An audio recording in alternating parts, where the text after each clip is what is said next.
जय हिंद साथियों, कैसे आप सब। स्वागत है एक बार फिर आपका आपके अपने YouTube channel Shri Shyam classes में। जी हाँ, जीके के टेंशन को खत्म करने के लिए एक सीरीज चलाई है अपने जो जिसमें आपके डेली के प्रश्न लिए जाते हैं और अपने एक विज्ञान की सीरीज चल रही है, उसमें अपने 800 प्रश्नों का भंडारा वाली सीरीज चल रही है। तो आप जो इतना प्यार दे रहे हो उसके लिए तहे दिल से धन्यवाद। देखिए इसमें जो अपन सीरीज ले रहे हैं इसमें जीके की टेंशन खत्म है आपके, वो मैं प्रश्न लेने वाला हूं जो बार बार परीक्षा में पूछे गए, पिछली 50 परीक्षाओं के प्रश्न। और ध्यान दीजिए कि ये प्रश्न आपको हर कहीं पे भी नहीं मिलेंगे। कुछ एक प्रश्न ऐसे हैं जो मैंने कहीं और से लिए हैं, लेकिन लेवल आपके आर्मी का ही है। ऐसे नहीं कि मैंने हाई लेवल के प्रश्न लिए और उन टॉपिकों से लिए जैसे कि आपके एक नदी के स्थित देश अपने कौन सा नदी के पास में कौन सा शहर है, आएगा ही आएगा सवाल। राज्य की राजधानी के बारे में आएगा पड़ोसी देश जो भी है उनकी राजधानी, मुद्रा वगैरह, तो वो उसी लेवल के प्रश्न अपन ने लिए हैं। तो देखिएगा अपने जो सामान्य ज्ञान के टॉप प्रश्न है उसका आज दूसरी सीरीज है। 22 अप्रैल एक ही टारगेट रहना चाहिए अपना, और हमारा टारगेट है आपका सपना। जो आपका सपना है उसी को अपन टारगेट कर रहे हैं। हम सिर्फ और सिर्फ आपके सपने को टारगेट कर रहे हैं। अब आपका सपना क्या है? आपका सपना अगर बदन पर वर्दी लेने का है तो आप सही जगह उपस्थित हुए हो। आप सही जगह उपस्थित हुए हो क्योंकि इसी चैनल पर आपको बदन पर वर्दी की गारंटी के साथ पढ़ाया जाएगा और वही चीजें पढ़ाई जाएगी जो आपके 100% काम आने वाली है। देखिएगा मैं मोटी मोटी बातें नहीं करूंगा, मैं यहीं पे यही कहना चाहूंगा कि ये जो प्रश्न अपन ने लिए है मान के चलिए कि 99% सवाल इसी में से ही बनेंगे। करंट के सवालों की बात मैं नहीं करता, लेकिन और जीके और जीएस की गारंटी 100% ले सकता हूं कि यहीं से सवाल बनेंगे ही बनेंगे। देखिएगा सवाल सबसे पहला है, भारत के राष्ट्रीय ध्वज की लंबाई और चौड़ाई का अनुपात बताइए। अपना जो राष्ट्रीय ध्वज होता है इसके अंदर 3 कलर होते हैं। इसकी जो लंबाई है इतनी रहेगी लंबाई और ये है चौड़ाई। तो लंबाई कितने अनुपात में रहती है, चौड़ाई कितने अनुपात में रहती है, यहाँ पे कंफ्यूज नहीं होना है। 3-2 या 2-3 इसका कंफ्यूजन दूर रखें। तो ये जो होती है इसको क्या कहते हैं अपन, लंबाई। क्या कहेंगे, लंबाई। तो ये बड़ी है तो 3 अनुपात में रहेगी और चौड़ाई जो है वो कितने अनुपात में रहती है, 2 अनुपात में। तो जो भी अपना ध्वज बनता है लंबाई चौड़ाई चाहे आप कितने भी रखें, बड़ी रखें छोटी रखें कोई दिक्कत नहीं है, लेकिन 3:2 का होना ही चाहिए। 3:2 का होना ही चाहिए। ऊपर वाले में कौन सा कलर भरा जाता है, केसरिया। नीचे वाले में आपके भरा जाता है रेड कलर। और ये बीच में सफेद और बीच में जो क्या रहेगा, चक्र रहेगा, चक्र में तिलियां रहेगी। और ये इस प्रकार से कितनी रहेगी, 3:2 भरना है। लंबाई पहले चौड़ाई बाद में। नेक्स्ट प्रश्न है, भारतीय राष्ट्रीय कांग्रेस की स्थापना कब हुई थी। देखिएगा भारतीय राष्ट्रीय कांग्रेस की स्थापना हुई थी 1885 में। 1885। देखिए पहला ऑप्शन 1985, उस पर टिक मत करना।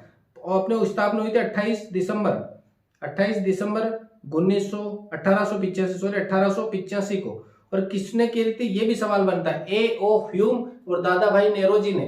दादाभाई नेरोजी और A.O. ह्यूम ने कांग्रेस की स्थापना करी थी 1885 के अंदर। 28 दिसंबर 1885 को कांग्रेस की स्थापना हुई है।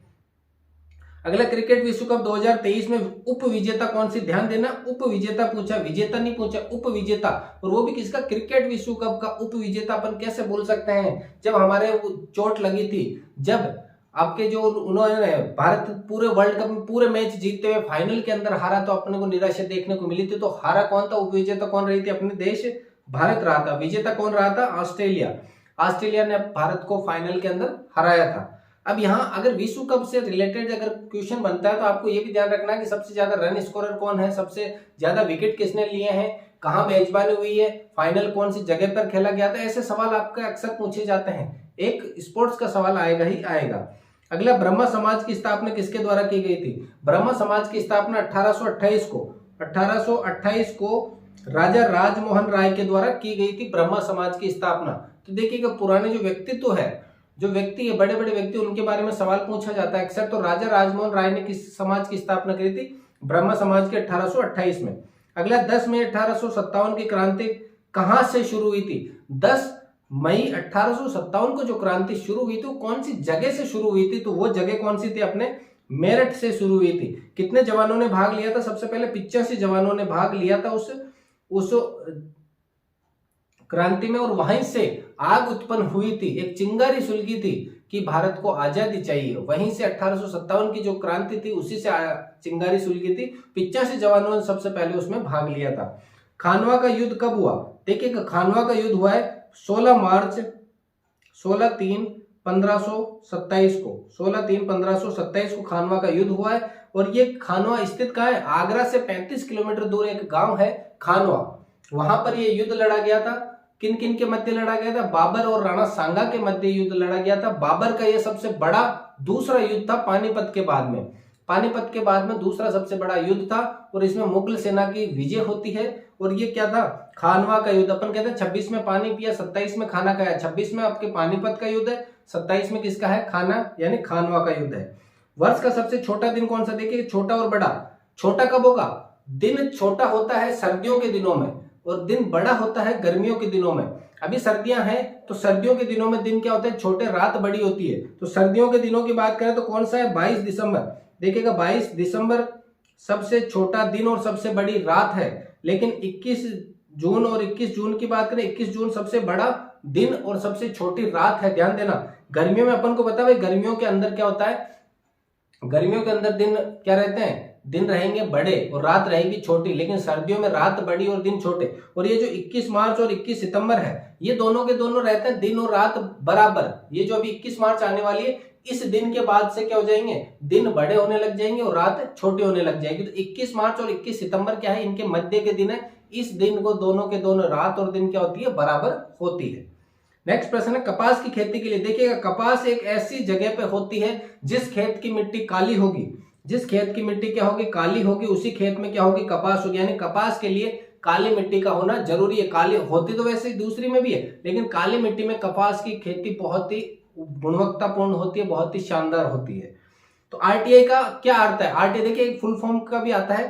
आरटीआई का क्या हो जाएगा, सूचना का अधिकार। क्या हो जाएगा, सूचना का अधिकार। आरटीआई का फुल फॉर्म क्या हो जाएगा, सूचना का अधिकार। आरटीआई की फुल फॉर्म क्या हो जाएगी, सूचना का अधिकार। Option number C. अगला, भूटान की राजधानी। भूटान की राजधानी थिम्पू। भूटान, नेपाल, श्रीलंका, बांग्लादेश, अफगानिस्तान, पाकिस्तान, इन सभी की क्या करनी है, आपको राजधानी याद रखनी है। अगला, भारत में सर्वाधिक वर्षा वाला स्थान कौन सा, सर्वाधिक वर्षा कौन सी जगह पे होती है, वो सवाल है। भारत में सर्वाधिक वर्षा वाली जगह कौन सी है, कौन सी जगह हो जाएगी, मोसिनराम। मोसिनराम कहां पर स्थित है, मेघालय के अंदर एक जगह है, पहाड़ी है, वहां पर सबसे ज्यादा बारिश होती है। वहां पर पूरे वर्ष भर की जो औसत बारिश की बात करें तो सबसे ज्यादा बारिश कहां होगी, मोसिनराम इलाके में होती है। किस शहर में स्वर्ण मंदिर स्थित है, स्वर्ण मंदिर जो है अपने किस शहर में स्थित है, किस शहर में हो जाएगा, अमृतसर में। अमृतसर कहां पर स्थित है, पंजाब में। अमृतसर कहां पर स्थित है, पंजाब के अंदर स्थित है। अगर राज्य पूछे तो पंजाब और शहर पूछे तो अमृतसर। देखिए एक नदियों का भी सवाल पूछा जाता है कि कौन सा शहर किस नदी के किनारे स्थित है सॉरी, आगरा नदी, आगरा जो है शहर, आपने देखो आगरा के पास ताजमहल है, ताजमहल के पीछे से एक नदी गुजरती है, उस नदी को कहा जाता है यमुना। कौन सी नदी कहा जाता है, यमुना। तो ताजमहल ये आगरा के पास से, आगरा किस शहर नदी के किनारे है, ताजमहल, और आगरा की बात करें तो यमुना नदी के किनारे पर है। अगला, फीफा वर्ल्ड कप 2022 कहां आयोजित हुआ। फीफा वर्ल्ड कप 2022 जो आयोजित हुआ वो कहां पर हुआ, देखिएगा ये कौन सा संस्करण था, 22वां संस्करण था। अभी तक कितने संस्करण पहले हो चुके हैं, 21 संस्करण पहले हो चुके हैं, ये 22वां संस्करण था। और पहली बार किसी अरब देश में हुआ है, पहली बार किस में हुआ है, अरब देश में ये फीफा वर्ल्ड कप हुआ है, पहली बार हुआ है, ध्यान देना, इसलिए इसके सवाल मोस्ट है सॉरी। पहली बार कतर देश में, कौन से देश में, कतर देश में आयोजित हुआ पहली बार। और ये इसकी विजेता कौन बनी थी, विजेता थी अर्जेंटीना। विजेता कौन थी, अर्जेंटीना। उपविजेता कौन थी, फ्रांस। फ्रांस सेकंड पोजीशन पे रही है और फर्स्ट पोजीशन पे कौन है, अर्जेंटीना। कहां हुआ, कतर में, पहली बार अरब देश में। कौन सा संस्करण, 22वां संस्करण। और इसमें सबसे ज्यादा गोल किसने करे थे, एम्बापे। एम्बापे ने सबसे ज्यादा गोल करे थे, एम्बापे ने सबसे ज्यादा गोल करे थे। इनको ने ये जो पुरस्कार सर्वश्रेष्ठ, लेकिन सर्वश्रेष्ठ खिलाड़ी का पुरस्कार लियोनेल मेसी को दिया गया था, ये भी ध्यान देना। सर्वश्रेष्ठ खिलाड़ी का पुरस्कार लियोनेल मेसी को दिया गया था, जो अर्जेंटीना के खिलाड़ी है। लेकिन सर्वाधिक गोल किसने करे, एम्बापे ने करे। 22वां संस्करण था, पहली बार अरब देश में हुआ, कतर में हुआ है। और कहां पर हुआ है, इसका सही आंसर क्या हो जाएगा, कतर में आयोजित हुआ है। अगला, हुक किस खेल से संबंधित है। हुक, जो हुक मारा जाता है, पंच मारा जाता है, वो कौन से खेल से संबंधित है आपके, क्रिकेट, हॉकी, मुक्केबाजी। तो साफ साफ है कि हुक जो मारा जाता है, पंच, वो मुक्केबाजी से संबंधित है। अगला, कंप्यूटर का जनक किसे कहा जाता है। कंप्यूटर का जनक सबको पता है, चार्ल्स बेबेज। चार्ल्स बेबेज को क्या कहा जाता है, चार्ल्स बेबेज को क्या कहते हैं अपन, कंप्यूटर का जनक कहा जाता है। बीएसएफ का पूरा नाम, देखिएगा बीएसएफ की स्थापना कब हुई थी, 1 दिसंबर 1965 को। स्थापना की बात करें तो 1 दिसंबर 1965 को इसकी स्थापना हुई थी। 1 दिसंबर 1965 को बीएसएफ की स्थापना हुई थी। और इसे कहा जाता है border security force. Border security force अपने जो भारत के सीमा इलाके हैं वहां पर ये तैनात रहते हैं और सीमा वाले इलाकों की क्या करते हैं, सुरक्षा। बीएसएफ का मतलब हो जाए सीमा सुरक्षा बल, बी का मतलब बॉर्डर यानी सीमा, एस का मतलब सिक्योरिटी, एफ का मतलब बल, सीमा सुरक्षा बल। अगला देखिएगा मोस्ट इंपोर्टेंट सवाल है, आप एक ऑप्शन यहां पे मैं हटा देता हूं, एक ऑप्शन यहां पे आएगा, फुटबॉल की जगह अपन ले लेते हैं इसको ऑप्शन को, गोल्फर। जीव मिल्खा सिंह का, ध्यान दीजिए खिलाड़ी है जीव मिल्खा सिंह राठौड़। जीव मिल्खा सिंह राठौड़ एक खिलाड़ी है जो क्या करते हैं, खेल खेलते हैं। तो वो कौन सा खेल खेलते हैं ये सवाल है। तो ध्यान देना मिल्खा सिंह अलग चीज है और ये अपने जीव मिल्खा सिंह अलग है, दोनों अलग अलग है, दोनों अलग अलग है। ध्यान देना जीव मिल्खा सिंह और मिल्खा सिंह आपके एथलेटिक्स थे, जिन्होंने आपने देखा होगा जो मूवी थी उनकी मिल्खा सिंह, कितना अपन को उनको वो जो मूवी देख के इंस्पिरेशन मिलती है, वो वाले मिल्खा सिंह अलग है और ये जीव मिल्खा सिंह राठौड़ अलग है। जीव मिल्खा सिंह राठौड़ आपके गोल्फर है, गोल्फ खेल से संबंधित है, जबकि ये जो अपने मिल्खा सिंह है वो किससे संबंधित है, एथलेट से, रनिंग से संबंधित है। अगला लास्ट प्रश्न है, भारत का लोहा पुरुष किसे कहा जाता है। लोहा पुरुष किसके कहेंगे, सरदार वल्लभ भाई पटेल को कहेंगे। सरदार वल्लभ भाई पटेल 1947 के अंदर जब भारत आजाद हुआ था तो अपने भारत के गृह मंत्री भी थे और जो अपने इलाके भारत से बाहर जाने की कोशिश कर रहे थे उन सभी इलाकों को भारत में मिलाने का पूरा श्रेय दिया जाता है सरदार वल्लभ भाई पटेल को। तो ये थे अपने 20 प्रश्न, मोस्ट प्रश्न थे। आपको जो अगर क्लास पसंद आई है, अगर इसी तरीके की क्लास आपको और चाहिए तो आप कमेंट कर सकते हैं कि हाँ सर ये क्लास कंटिन्यू रखिए, वरना अपन रुक मैथ्स की तरफ भी करते हैं, मैथ्स के भी टॉप मोस्ट प्रश्न लेकर आएंगे। जीके के अपने चल रही है सीरीज, जीएस की भी अपन ने जो लगातार 800 प्रश्नों की उसमें 400 प्रश्नों तक अपन पहुंच चुके हैं, तो ये सीरीज लगातार चलती रहेगी। मिलते हैं अगली क्लास में। अगर आपको वीडियो पसंद आए तो वीडियो को लाइक करें, अपने दोस्तों के साथ शेयर जरूर कीजिएगा चैनल को। मिलते हैं अगली क्लास में, तब तक के लिए जय हिंद, वंदे मातरम।